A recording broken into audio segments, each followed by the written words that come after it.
akamponya, alafu akampa Yesu maisha yake. Kwa hiyo watu wa Galilaya, ushirika wenu. Amina. Basi jamani, Mungu awabariki wote. Dadangu, dada Doris, Mungu akubariki. Simama basi. Huyo ni mtoto wangu wa kiroho, dadangu, lakini mimi ni mama yake. Amekuja kunyonya. Asante sana. Amen. Si unafurahi unapozaa watoto wanakuwa Basi ngoja nikupe habari za baba yako wa mbinguni. Uko tayari kumsikiliza? Sawa. Ninataka kusema kitu kwa habari ya ibada. Kumfanyia Mungu ibada ya kweli ama ibada halisi. Bwana Yesu asifiwe. Tutasoma kitabu cha Yohana sura ya 4 mstari wa 23, imeandikwa ambalo tumekuwa tukisoma mara nyingi kwenye mambo ya ibada na maandiko mengine yapo, lakini mara nyingi Roho Mtakatifu anakandamizia hapo sababu kuna kitu Yesu alikuwa anaongea, lakini na maandiko mengine yapo. Kitabu cha Yohana sura ya 4 mstari wa 23, Biblia inasema, lakini saa inakuja, nayo sasa ipo, ambayo waabudu halisi watamwabudu Baba katika roho na kweli. Kwa maana Baba awatafuta watu kama hao wamwabudu. Bwana asifiwe. Yukie jirani yako, mwambie Baba anawatafuta watu kama hao wamwabudu. Alafu mstari wa 24 anasema, Mungu ni roho, nao wamwabudu yeye imewapasa kumwabudu katika roho na kweli. Ukisoma hapa utakuta kile kisa cha yule mwanamke Msamaria pamoja na Yesu. Wakawa wanaongea vitu kadhaa. Yesu akajifunua kwake. Wakaongelea mambo ya ibada, wakafikia hapo walipofikia. Kulingana na muda, ni kutoe kwa wakati ili nipate muda wa kuzungumza na watu kidogo, alafu nitarudi kujiandaa. Ninachotaka kukiongea hapa, nataka kuongea ibada halisi inayogusa moyo wa Mungu na ikaleta matokeo kwenye maisha yako. Bwana asifiwe. Kuna mtu anaweza akawa yuko hapa amekuja ibadani, lakini kwa kweli hajaja kumwabudu Mungu.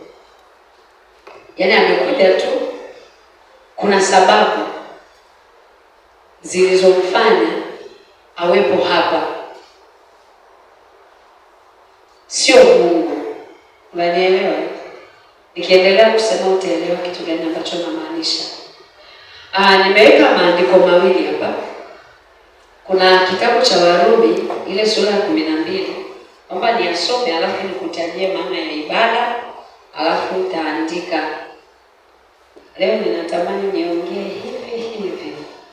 Alafu tunamwomba Mungu, alafu tunaondoka. Lakini Roho Mtakatifu akitaka zaidi ya hapa pia tunafanya, si ndio jamani? Amen. Kitabu cha Warumi. Hivi mna Biblia huko ndani? Kitabu cha Warumi sura ya 12.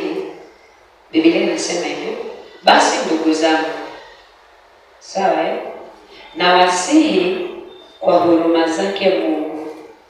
Kusihi ni zaidi ya kusema, si ndio? Bwana asifiwe. Ninaongea swala la ibada, usichukulie kama somo la kawaida.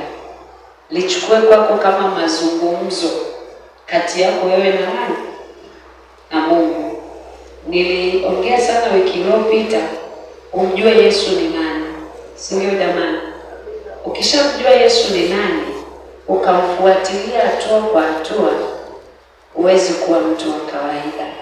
Sasa naomba ujifunze kitu kuhusu ibada halisi, ili usije kanisani kwa hasara. Kama hivi tuko hapa, kuna watu wamechoka, wamekaa nje. Elewa hiyo kitu. Lakini kama ukimwelewa Mungu vizuri, yaani huwezi kukubali hata kipengele kimoja kikupite kwenye ibada. Sawa jamani? Yaani ukishajua tu Mungu, hasa watu wa madhabahuni, utatamani kujua maarifa mengi ili usifanye kazi ya hasara. Sawa jamani? Sawa? Haya.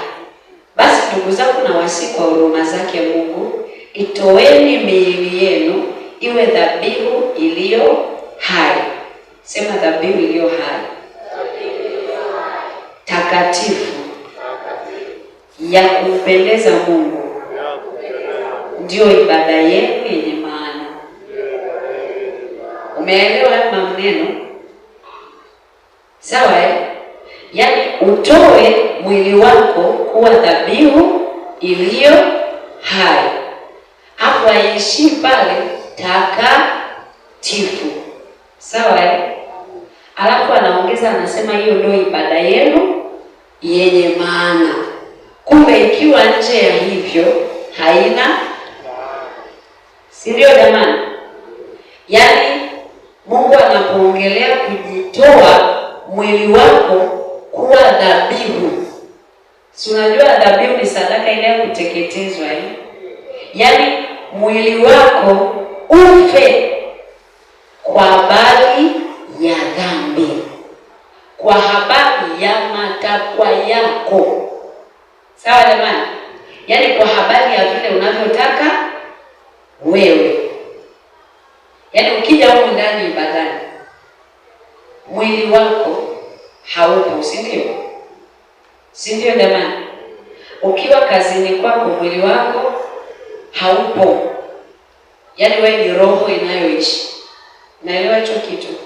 Sasa kuna sifa tukizikosa, yaani tutaomba, wahubiri wataomba, watashusha hata moto, hautakaa upone. Kwa sababu Mungu anataka maingilio yako. Yaani kuna kitu Mungu anataka, yaani akiliachilia neno, anaachiliwa ni password kwako. Sasa zile password, kazi yako wewe ni kuruhusu hilo kufuli lako lifanye nini? Lifunguliwe na zile password. Kazi ya mtumishi wa Mungu yeyote ni kukutazamisha Yesu ni nani, lakini kazi ya kumtazama Yesu ni ya kwako, si ndio? Musa aliambiwa muinue nyoka kama nini? Ile ilikuwa kazi ya nani? Ya Musa. Lakini kazi ya kumtazama nyoka wa shaba ilikuwa ni ya nani? Ya wana wa Israeli. Unaelewa? Kwa hiyo kuna vitu huyu mtumishi wa Mungu anaweza akawa navyo, ana vipawa, ana karama, ana huduma, na unaona kabisa wengine wanapona kama Efraimu alipopona. Efraimu akonjwa. Ni kuona hivi unatembea kabisa, nishuhudie na macho yangu. Jamani, hebu mpigieni Yesu makofi. Mimi siku ile amekuja. Unajua nijua ni mzee. Na mbona unajua mimi nijua ni mzee kabisa. Huyu Mungu ni mzuri, mchungaji angekwepa hapa angesema. Yaani alikuja yuko hivi. Yaani mpaka nilipofika hapa, nikaa namwangalia, nikasema, mimi nijua mzee kabisa. Lakini baada ya kulisikiliza neno, nilimwambia sikuombei mpaka nikufundishe. Unaelewa kitu ambacho ninakwambia? Kwa hiyo kuna Mungu anamtumia mtu, anamuinua Yesu kwako kama nyoka wa shaba. Ila kazi yako wewe baada ya kulisikia neno ni kumtazama nani? Si ndio jamani? Unajisikia? Kama neno ni maajabu. Hebu mpigieni Yesu makofi. Jamani, unaweza kusema kidogo kitu vile Bwana amekufanyia hata huko nimekuacha.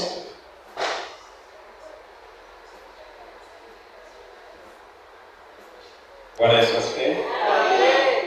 Basi niseme tu mimi napenda kumshukuru Mungu kwa yote aliyonitendea toka nilipofika hapa. Nilikuwa niko vibaya, lakini baada ya kufundishwa kwanza, kulielewa neno na kuombewa, basi namshukuru Mungu alinitendea kwa uponyaji. Basi kutoka siku hiyo mpaka leo yani na vitu hapo nilikuwa nashangaa, sema huo utukufu wa Mungu. Yani nilikuwa nanyosha mikono nafanya hivi. Wakati huo ilikuwa hata kuinama hivi ilikuwa siwezi. Kuna tembea kama mzee, lakini Mungu ametenda. Basi nashukuru kwa hayo, tusimwache Mungu wetu. Amen. Asante jamani, hebu kupigieni tena Yesu wa utukufu Mungu. Makofi mazuri. Unajua kama ukuwepo, unaweza usielewe kitu. Huyu baba alikuwa akilala, anaamka amechanjwa chale. Naelewa? Alipelekwa hospitali, alikuwa anatapika damu. Yaani alipelekwa hospitali, nafikiri uliwahi kupumulia oksijeni. Alikuwa katika hali mbaya. Okay, so wewe ni mtu mwingine. Alikuwa anahisi kama kagandamizwa na mfuko wa simenti. Unaelewa? Lakini baada ya kujifunza akajiona kabisa nahitaji Yesu aingie wapi? Ndani yangu. Na nikamwambia hivi, hapa ni kufumba na kufumbua. Yaani unaondoka hapa ukiwa mzima. Akawa anashangaa. Yaani alikuwa anasema, moyoni mwake alikuwa anasema, mama anaongea nini jamani? Huu uzito. Maana baada ya kumwombea nikashangaa, yaani haamini, akiinua mikono hivi anatabasamu mwenyewe, muangalia tu. Lakini Mungu atukuzwe kwa sababu mpaka sasa ni mzima. Asanteni sana kwa kuja hapa. Mungu awabariki sana. Ninachotaka kukwambia, huyu Mungu ni halisi. Yaani ni wewe tu ukielewa zile kanuni za kumpa ibada, kumpa heshima, vitu vinatokea kabisa. Wala hauhitaji maombi ya masaa 24. Si Mungu alitamka vitu vikao. Mbona na sisi tunatamka tu? Kiwa una mtoto tukisema mwakani majira kama haya upakate mtoto na ukalichukua kwamba hili ni la kwangu, nakwambia ndivyo unapata mtoto. Bwana asifiwe. Kwa hiyo mimi nimemleta Efraimu hapa, nilitaka uelewe kwa habari ya kukufundisha. Sawa jamani? Yaani unatakiwa kuwa na maarifa. Mimi ninafikiri kujifunza ni bora sana kabla ya kuomba. Kwa sababu hata unapoombewa lazima ujue unaombewa kwa nini. Na hilo jina la Yesu linafanya nini kwako. Sawa jamani? Bwana asifiwe. Kwa hiyo nimesema, anasema itoeni miili yenu kuwa dhabihu iliyo hai. Yaani unapokuja huko ndani ya ibada, uhakikishe uko hai. Ukiwa kiumbe hai, Mungu wetu si unajua yuko hai milele yote. Kwa hiyo ukiwa na maingilio anapenya ndani yako na vitu vinatokea. Sasa kutokana na maandiko haya, nimesema leo nitafundisha jamani. Bwana anisaidie. Kwa hiyo leo watu, si mnapenda kujifunza pia? Tuna washirika wanapenda kusisimka. Sasa wanaondoka tu Mungu anahubiri, lakini hamna alichoondoka nacho. Wengine wiki iliyopita wameondoka na yajayo yanafurahisha, wananitumia message, mtumishi, yajayo yanafurahisha. Nikasema yafurahishe tu mpande viwango vya juu zaidi kumjua Mungu. Haya, nataka nikutajie maana ya ibada. Hizi maana za ibada niliposoma maandiko haya ndipo nimezipata. Kwa hiyo sio kwamba ni hizo peke yake. Kama unayo ya kwako unaweza ukajazia, lakini hiyo ongeza maarifa. Kutokana na kitabu cha Yohana sura ya 4 mstari wa 23 hadi wa 24, lakini ukianzia kuanzia sura ya mstari wa kwanza ukisoma habari za mama Msamaria utaelewa hiki kitu nilichokiongea. Nimeandika hivi: maana ya ibada halisi ni tendo la kumtambua Mungu ni nani kwenye maisha yako. Baada ya kumtambua, unaanza kumpa heshima anayostahili kupewa. Narudia tena, Maana ya ibada ni tendo la kumtambua Mungu ni nani kwenye maisha yako.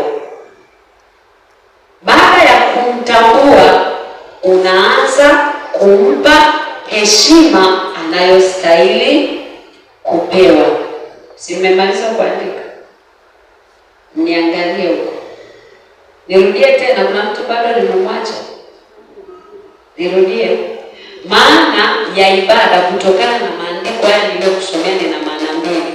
Kwenye hilo andiko la Yohana, maana ya ibada ni tendo la kumtambua Mungu ni nani kwenye maisha yako. Baada ya kumtambua, unaanza kumpa heshima anayostahili kupewa. Kwa maana nyingine, hauwezi kumpa Mungu heshima kama hujamtambua ni nani. Sawa jamani? Huyu mwanamke Msamaria alipotambua tu kwamba Yesu ni nani, alikimbia akaenda kuambia watu. Sawa jamani? Twendeni mkamuone mtu ameyasema mambo yangu. Unaelewa eh? Bwana asifiwe. Jamani, haleluya.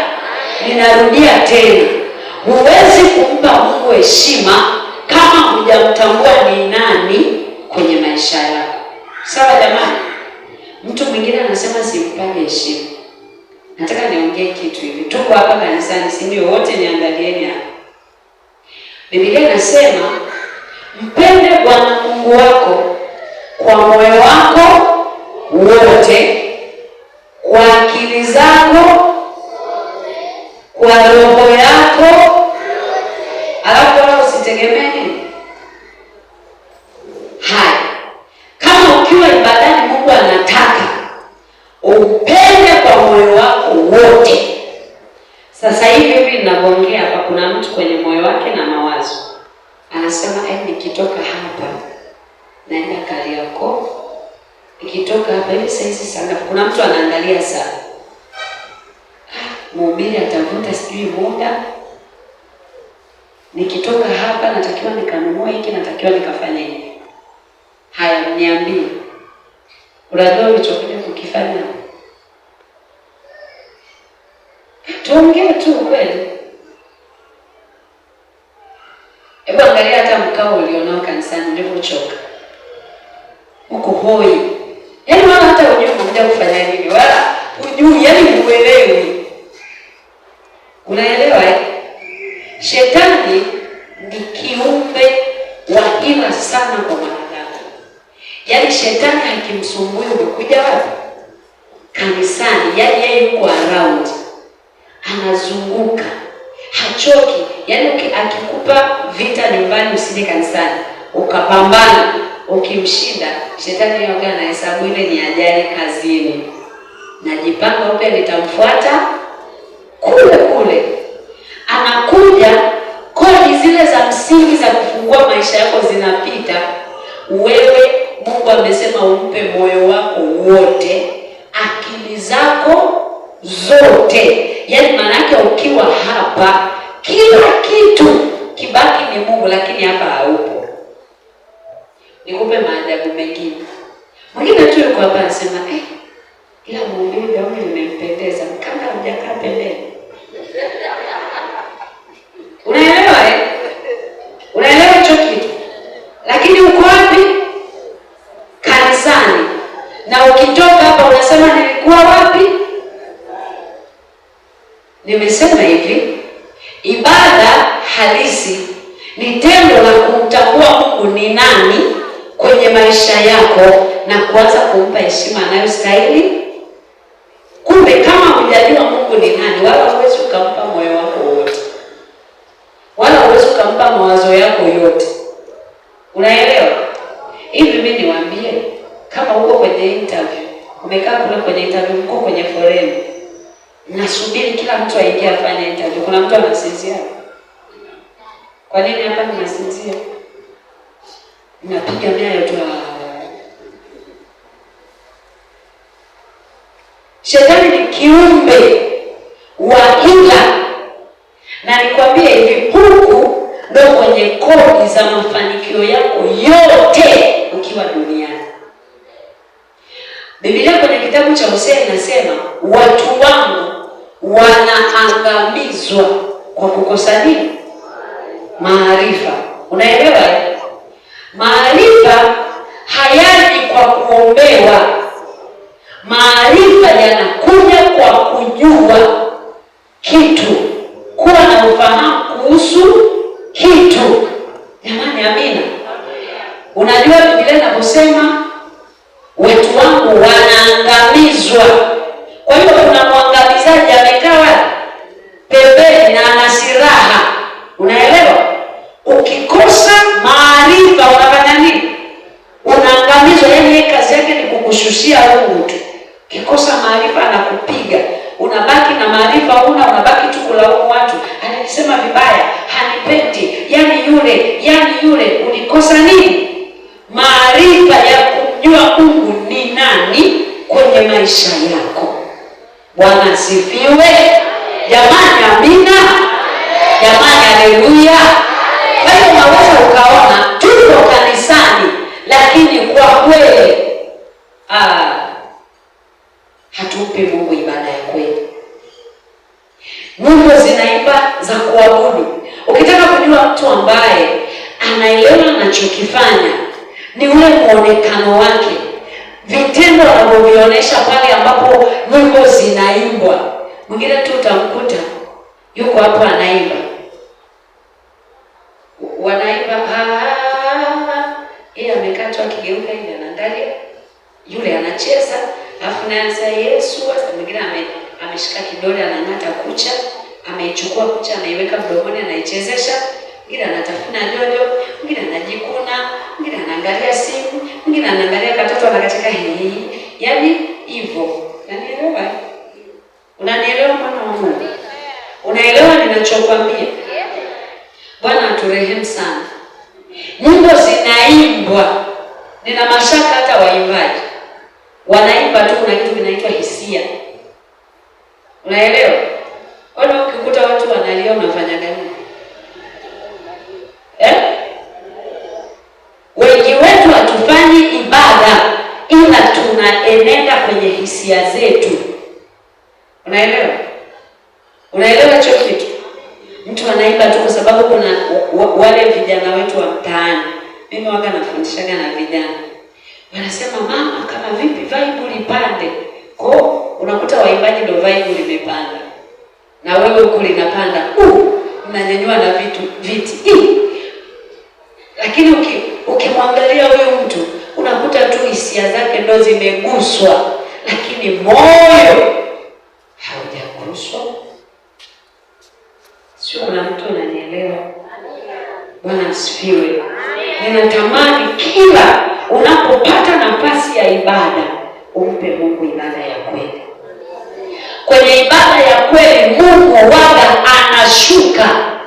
Mtu akimpa Mungu maingilio, Mungu waga hatulii mbinguni, anashuka. Lazima ayahudumie maisha yako. Yaani mtu aliyemtambua Mungu ni nani kwenye maisha yake, ameuchua ukuu wa Mungu, ametafuta maarifa kuhusu Mungu, anajua bila Mungu siwezi chochote. Huyu Mungu ni Mungu anastahili heshima zote. Yeye ndiye Alfa na Omega. Kwenye maisha yangu yeye ndiye mwanzo, ndiye mwisho. Yeye ndiye ameumba kila kitu.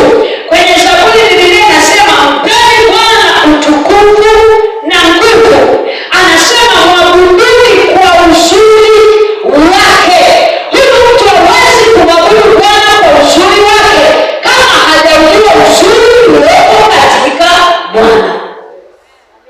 Bwana asifiwe.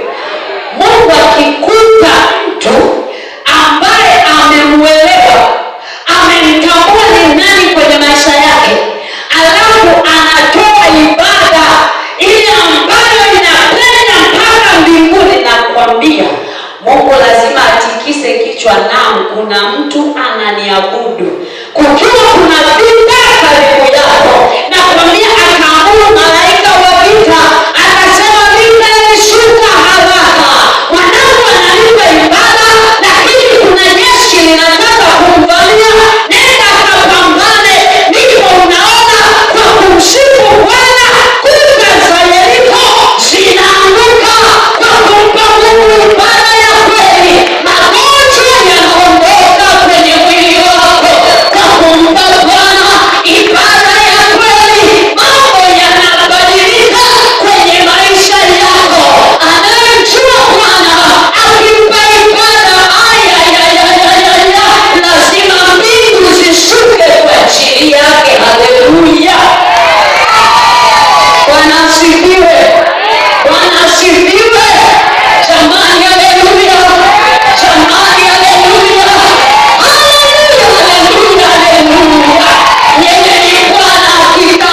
Usiogope kuachilia hayo unayoyapitia.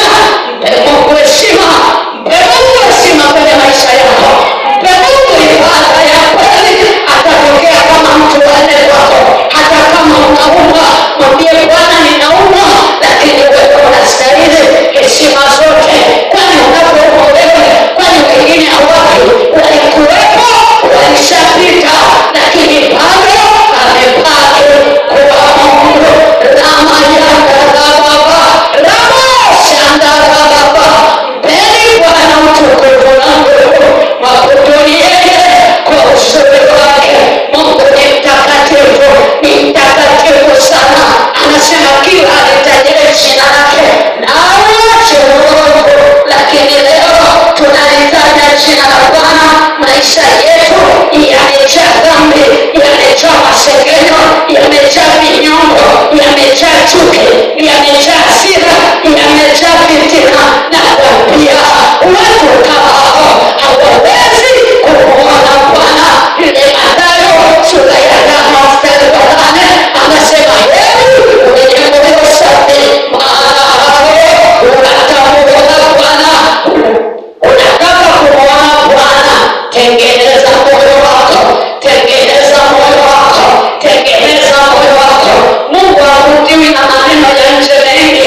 Mungu havutiwi na siasa ulizo nazo. Anavutiwa na moyo ulio safi unaompa maingilio. Aliwaambia Mafarisayo, na majina ya kuwa hai, lakini mmekufa. Bwana mayakadabababa. Usiwe Farisayo ndani ya kanisa, hautaona matokeo. Ndio maana unatangatanga leo, unaenda kutafuta uponyaji huko na kule, kwa sababu hujamjua baba yako. Mungu ni rafiki yako, anaitaka tu ibada, yuko tayari kukusikiliza. Ni Yeremia. Mungu anamwambia mwanangu Yeremia, hakuna wasiwasi, mimi ni kukupa oda, niite nami nitakuitikia. Sio Yeremia tu, Yeremia leo ni mimi na wewe. Unasifiwe jamani, amina. Yaani mimi nikiona ibada zinafanywa ovyo ovyo, moyo wangu unalia sana, maana ninaona vile tunamshusha Mungu viwango, vile tunampuuza Mungu, hatuna hata maandalizi. Niambieni nyinyi wafanyakazi, unapoenda kazini waga unavaa ovyo ovyo? Waga tunavaa kulingana na kazi inavyotaka tuvae. Unapoenda kwenye appointment ya bosi wako, hauendagi ovyo ovyo. Lakini angalia leo makanisani, watu wanavaa vibaya. Ukiongea wanasema anahubiri mavazi ya Bwana, wanasema Mungu anaangalia roho. Hapana, sisi tunaangalia mwili kwanza, wala waga tu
asifiwe.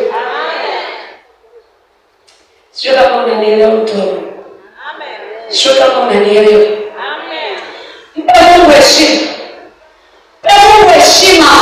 Pole pole tu. Hata kama hajajibu wewe, nenda naye. Atafanya mambo. Nenda kasome Biblia yako. Utaikuta ile vita kwenye kitabu cha Esta kati ya Hamani na akina Mordekai. Ametangaza uharibifu, lakini angalia, wakajua wale watu kwamba tunaye Bwana ambaye ni Roho. Vita vyetu si vya damu na nyama, bali vina nguvu na uweza katika Roho.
majira yote anataka utunze ndani yako.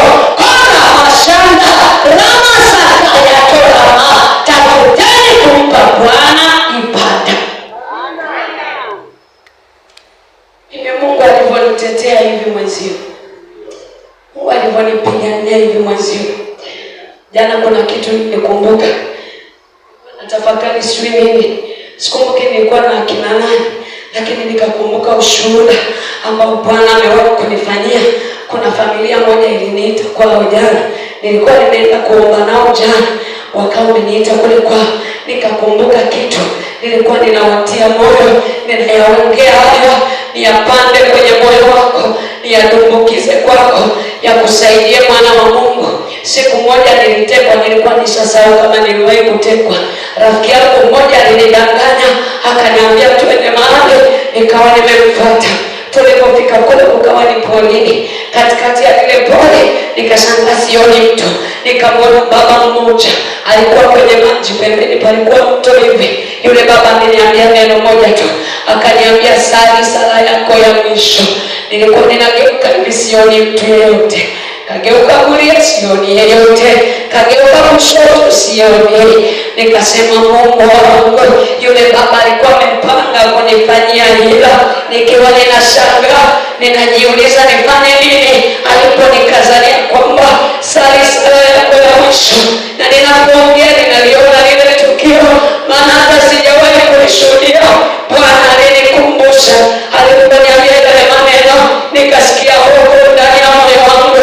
Lakini nikasema Mungu, sina namna yoyote ya kufanya. Nikasema kama ni majira yako, basi jina lako litukuzwe, maana siwezi kujiokoa mwenyewe katika hali hii. Niko mwenyewe, niko jangwani hapa peke yangu, hakuna mtu yeyote wa kunisaidia. Na kuambia nikiwa nimekaa kufumba na kufumbua, nilimwona baba mmoja alitokea tu pale. Yule baba aliniangalia hivi, nikasikia moyoni ananiambia nifuate. Akaanza kutembea na mimi nikaanza kutembea. Nilipokuwa natembea, yule aliyekuwa anataka kunifanyia hila akaanza kunisogelea. Hofu ikanijia, nikawa natamani nimwambie yule baba kwamba angalia huyu mtu atanikamata. Yule baba alikuwa asemi na mimi kwa sauti kama ninayoongea na wewe, alikuwa tu akiniangalia, nasikia anaongea kwenye moyo wangu. Akaniambia usijaribu kugeuka nyuma, twende, hawezi kukushika. Yule mtu akunishika. Yule baba akanibeba yule baba akanipeleka mpaka barabara ya lami. Akaniambia njia hii hapa, ingia kwenye bajaji urudi nyumbani. Nilipoingia kwenye bajaji nikaondoka. Nikafika nyumbani nikaanza kushangaa, hivi nini kilitokea? Lakini ni Bwana. Hivi mimi nitamrudishia Mungu nini mimi jamani? Kwa nini nisimpe ibada? Yale yasiyowezekana kwa watu, kwa Mungu yanawezekana. Mungu niliyekuletea ni halisi, sio yule ambaye unamsikiaga hapo afanye chochote. Huyo wakongo anafanya. Nimemwona Bwana mimi, nimemwona mtetezi wa kweli, nimemwona simba wa kabila la Yuda, nimemwona mwana wa Mungu aliyetolewa sadaka kwa ajili yangu. Ndio maana namwambia hata nikiwa wewe ni baba yangu, sitakani kuacha unisaidie. Namwambia Mungu nipe neema ya kukushika wewe, maana ninajijua sina kimbilio jingine, sina msaada mwingine. Nataka nikwambie, mwandishi wa Zaburi akalia kwenye ile Zaburi yake, kwenye Zaburi ya 121, mwandishi wa Zaburi anasema nitayainua macho yangu nitazame milima. Ramayana Rama, alipoona milima akaona hakuna msaada. Alipogeuka kwa watu akaona hakuna msaada. Akagundua yuko anayetoa msaada. Akasema msaada wangu mimi ukatika Bwana, ukatika Bwana aliyeshiumba mbingu na nchi. Anasema siuache mguu wako usogezwe. Rasa kayana, hajawahi kuruhusu mimi niwe mawindo kwa adui zangu. Yeye ni mtetezi anayemaanisha, akisema nitakupigania, anakupigania kweli, anakupigania.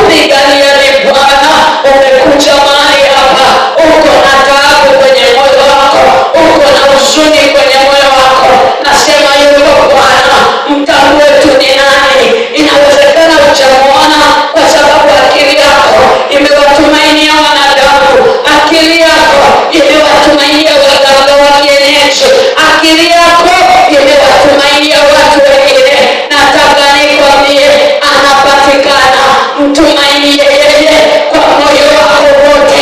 Kitabu cha Isaya sura ya 55 ule mstari wa 6 anasema, nitafuteni maadamu napatikana, niiteni maadamu niko karibu. Mstari wa 7 anasema, mtu mbaya na iache njia yake, mtu asiye haki aache mawazo yake. Tafuta kuwa mtu wa haki mbele za Bwana, anapatikana. Dhambi inaua, dhambi inachinja, dhambi inanyonga. Kanisa la Bwana litakaseni, yeye ni Mungu halisi. Jamani, haleluya! Jamani, haleluya! Wewe uliyekuja na maumivu, Bwana akupe uzima katika jina la Yesu. Maana hapa anapatikana, anapatikana. Aliyeniokoa mimi kwenye ile vita kali anapatikana, aliyenitokea kwenye lile shimo anapatikana. Nikwambie kitu, mwana wa Mungu, vumilia mambo unayokutana duniani. Tunayodhiki, vumilia. Ule wakati ambao nilidumbukia kwenye lile shimo la maji, nilianza kuona wale wadudu wabaya walikuwa wananing'ata ndani ya maji, walikuwa wananitembea. Sina la kufanya, siwezi kuwatoa, ni wengi, vyura wananirukia, lakini niko ndani ya maji. Nilikuwa peke yangu, ninajiona mwenyewe, lakini nilimwona Bwana akanitokea kwenye yale maji, akanipandisha mwenyewe. Mimi ni ule ushuhuda unaotembea wewe, mimi ni ule ushuhuda wa kweli. Nimemwona Bwana kwenye maisha yako. Mpe Mungu ibada, mpe Mungu ibada ya kweli, utamwona. Mwambie Mungu, nimechoka kusikiliza shuhuda za watu wengine, na mimi nataka niwe na ushuhuda wangu. Atakutengenezea ushuhuda, maana kila anayetembea naye hakosi ushuhuda, kila mwenye mwana hakosi ushuhuda. Bwana akutengenezee ushuhuda, hata kama umetembea hapo jangwani kwa muda mrefu, Kanaani yako ipo. Usitoke kwenye ramani ya Bwana. Mpe Mungu ibada ya kweli. Simama mbele. Kora mashamba ratora makaya na mosa kotara mayamba baba sheketere mayamba rasakaya na mashindi ritora mayatone makanda kotara baba shaka. Wewe Mungu mzuri ni nani aliye kama wewe? Wewe Mungu mzuri ni nani? Ni nani aliye kama wewe Bwana? Ni nani aliye kama wewe? Ni nani aliye kama wewe Baba? Ni nani Baba aliye kama wewe? Leo tumepoteza ibada hizi kwa sababu ya kutokukutambua kwenye maisha yetu. Tunakuja ibadani, tuna mambo mengi, na wewe unataka utulivu wetu ili utuhurumie. Baba, utuhurumie sana Baba. Kumbuka rehema katikati yetu.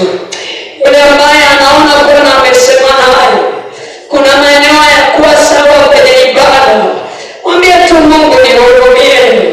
Mwambie unifanye nifanane na wewe. Mwambie Baba, ninakutamani wewe. Mwambie sina Mungu mwingine zaidi yako. Kwa masaka waimbaji wapiga vyombo, sio wako wapi? Tuimbe wimbo huu. Maombi